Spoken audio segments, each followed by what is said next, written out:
Hi friends, welcome to Rani's cooking channel. ఈరోజు మీకు నేను పచ్చి పులుసు ఎలా చేయాలో చూపించబోతున్నాను.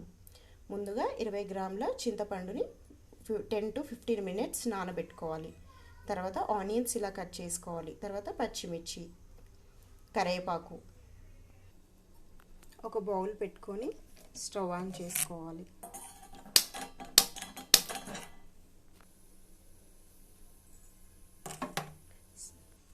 మంట స్లిమ్లో పెట్టుకొని 1 స్పూన్ ఆఫ్ ఆయిల్ పోసుకోవాలి. జీలకర్ర ఆవాలు,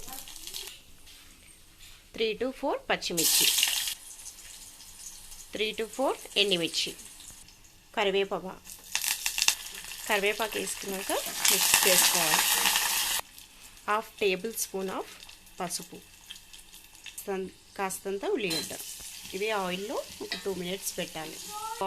స్టవ్ ఆఫ్ చేసుకోవాలి.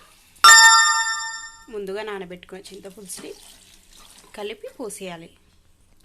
కాస్తని మళ్ళీ వాటర్ పోసేసుకోవాలి. ఆనియన్ని ఇలా అంటూ వేయాలి.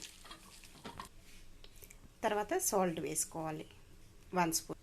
మనకి రుచికి సరిపోయేంత వేసుకోవాలి. నేనైతే 1.5 స్పూన్ వేసుకున్నాను. 1/2 టేబుల్ స్పూన్ ఆఫ్ కారం, టేబుల్ స్పూన్ ఆఫ్ ధనియా పౌడర్, కొత్తిమీర వేసుకోవాలి.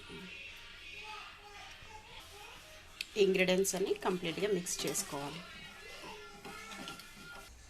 సో చూసారు కదా ఫ్రెండ్స్, పచ్చి పులుసు ఎలా చేయాలో తెలంగాణ స్టైల్లో. సో చాలా బాగుంటుంది. ఈ సమ్మర్లో అయితే ఇంకా చాలా బాగుంటుంది. చాలా చల్లదనం కూడా.